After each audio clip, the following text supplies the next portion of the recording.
Você sabe o que são frações equivalentes? A palavra equivalente significa que tem igual valor. Para entender como acontece nas frações, faça essa atividade.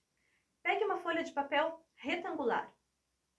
Essa folha representa o inteiro. Dobre a folha ao meio e pinte uma das partes. Cada parte representa a fração 1/2 da folha. Com a folha já dobrada na metade, agora dobre novamente ao meio. Cada parte representa a fração 1/4 da folha. Observe que 2 partes de 1/4 correspondem a 1/2. Ou seja, a fração 1/2 é igual à fração 2/4. Com a folha dobrada novamente em 4 partes, dobre mais uma vez ao meio. Agora, cada parte representa a fração 1/8 da folha. Observe que agora, 4 partes de 1/8 correspondem a 1/2. Ou seja, a fração 1/2 é igual à fração 4/8. As frações 1/2, 2/4 e 4/8 apresentam numeradores e denominadores diferentes, mas representam a mesma quantidade. Por isso, são chamadas frações equivalentes. Usando as dobraduras feitas até agora, você identifica uma fração que é equivalente à fração 1/4? E como encontro uma fração equivalente sem usar as dobraduras?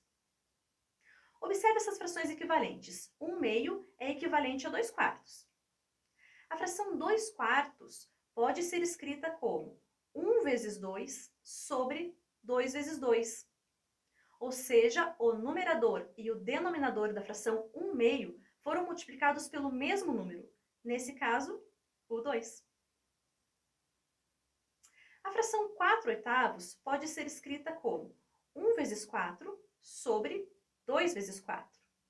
Ou seja, o numerador e o denominador da fração 1/2 foram multiplicados pelo mesmo número, nesse caso, o 4.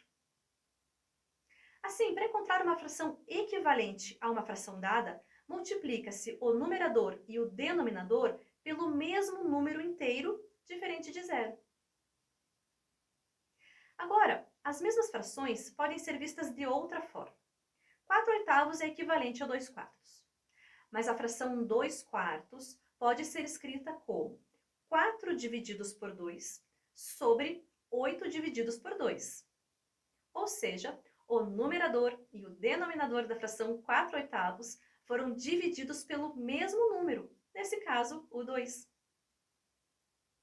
A fração 1/2 pode ser escrita como 4 divididos por 4 sobre 8 divididos por 4. Ou seja, o numerador e o denominador da fração 4/8 foram divididos pelo mesmo número, neste caso, o 4. Assim, para encontrar uma fração equivalente a uma fração dada, divide-se o numerador e o denominador pelo mesmo número inteiro, diferente de zero. Agora você já sabe como identificar e encontrar as frações equivalentes.